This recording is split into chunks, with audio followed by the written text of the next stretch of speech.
of presidential candidate this time, Donald Trump, brought the issue of anti-Islam. And surprisingly, brothers and sisters, this campaign has a big support of public. Dr.Zakir Naik. So, what do you think behind this phenomenon? What does it indicate? No, I believe that we find that anything which is popular, they do have enemies. Yeah. And Allah says in the Quran that every prophet had an enemy. And Muhammad Sallallahu Alaihi Wasallam, being the last prophet, will always have an enemy. So I feel that people like Donald Trump, they prove the Quran right. Allah says in Surah Furqan chapter number 25 that there will be an enemy from Muhammad Sallallahu Alaihi Wasallam. And since Muhammad Sallallahu Alaihi Wasallam, his message is going to be till eternity, there are bound to be critics and enemies of Islam and of Prophet Muhammad. So these people are proving the Quran right, because in spite of all these things, Islam is spreading. Allah says in the Quran in Surah Imran chapter 3 verse 54, Allah says, Makaru makarallah wallahu khairul makirin. They plan and plotted, Allah too plan. Allah is the best of planner. If you see after 9/11, the media war on Islam and throughout the world, normally people should think that now Islam should perish, na'uz billah. They cannot. But we find that more people want to know what kind of religion is this.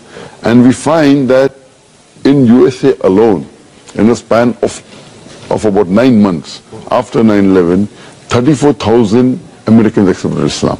In Europe alone, in a span of 10 months after 9/11, more than 20,000 Europeans accepted Islam. So more they are trying to attack Islam, more Islam is spreading. I believe that such type of people, in the long run, it is benefit for Islam. People want to know what is this religion. And whenever people attack Islam, and you find that in the long run, it benefits Islam. All right. That's fantastic. Now, Dr. Zakir, do you agree if I say that now Muslims are caught up with efforts to restore the image due to Islamophobia campaign in the West? So because of this, they forget to promote noble values of Islam.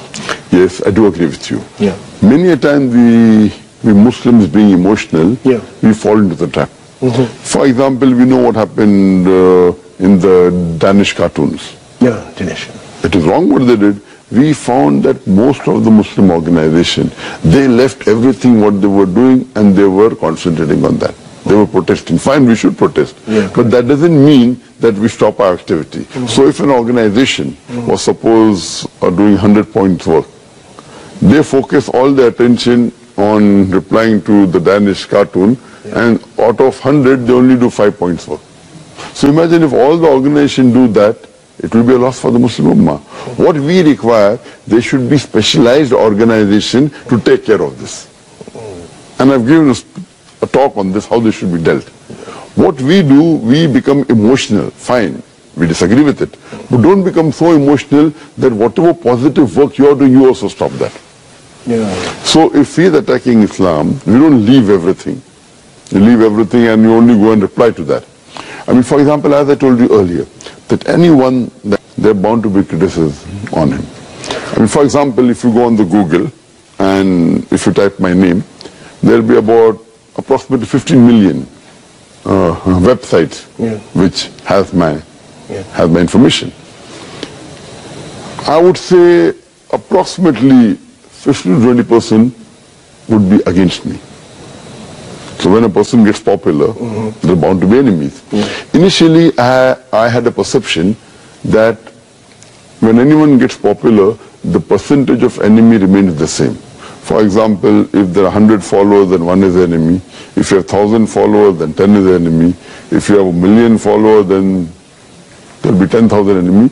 The 1% remains the same, or 2%, or 10%, or the percentage, it remains the same. But later on, I realized that it's not like that. If you see the seerah of the Prophet Muhammad Sallallahu Alaihi Wasallam, when he started preaching Islam, initially he had 5 followers, no enemies. It became 50, 100, no enemies. When it started increasing, then the enemies started appearing.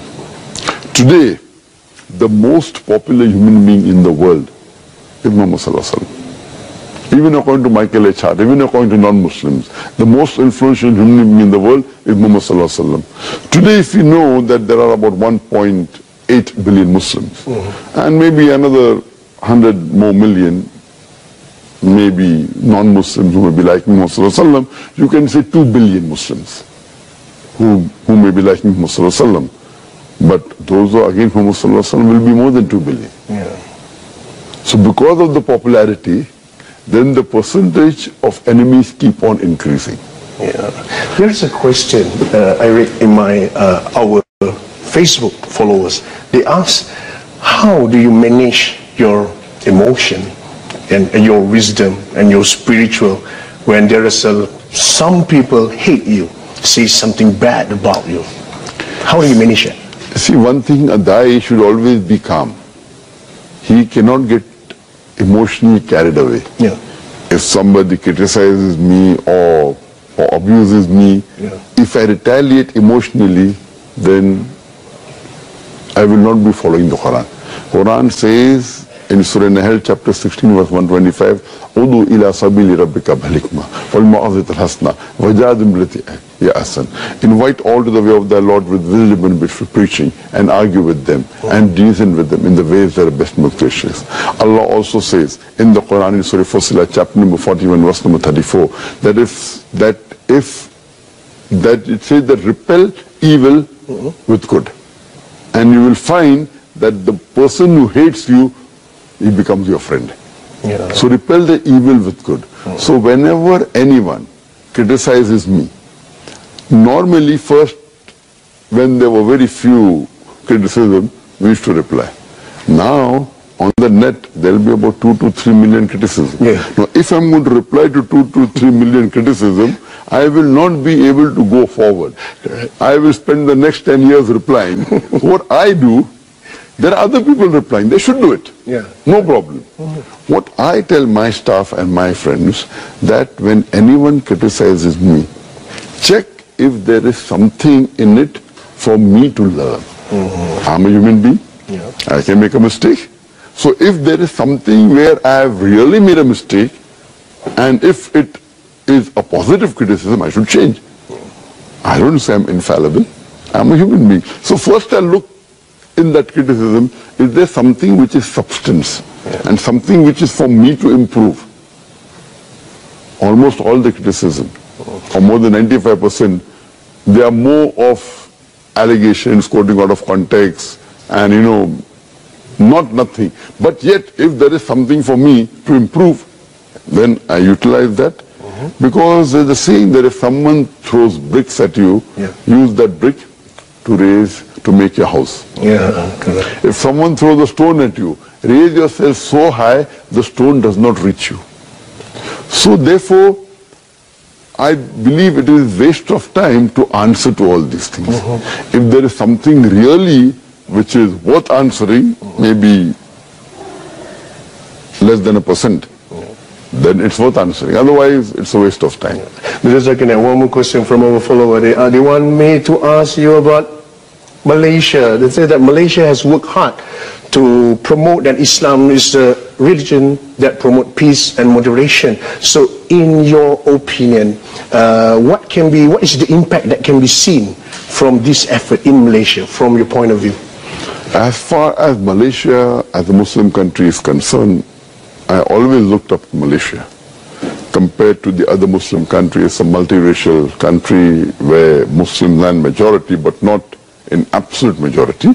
Yes, maybe 55 to 60%. You have Hindus, you have Christians, you have Chinese, you have Buddhists. And it is an advanced country.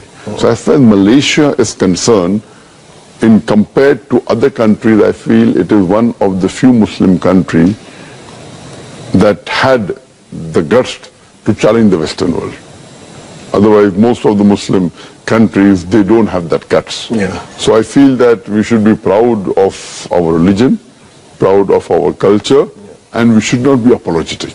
And that's what I find in Malaysia. Alhamdulillah. They're proud to do. And at the same time, in Malaysia, there is a claim that comparative religion is not suitable in Malaysia. is not relevant, irrelevant, because Malaysia is a multi-racial country. So we will find answer after this. We take a break for a while. Stay tuned. It's Perception.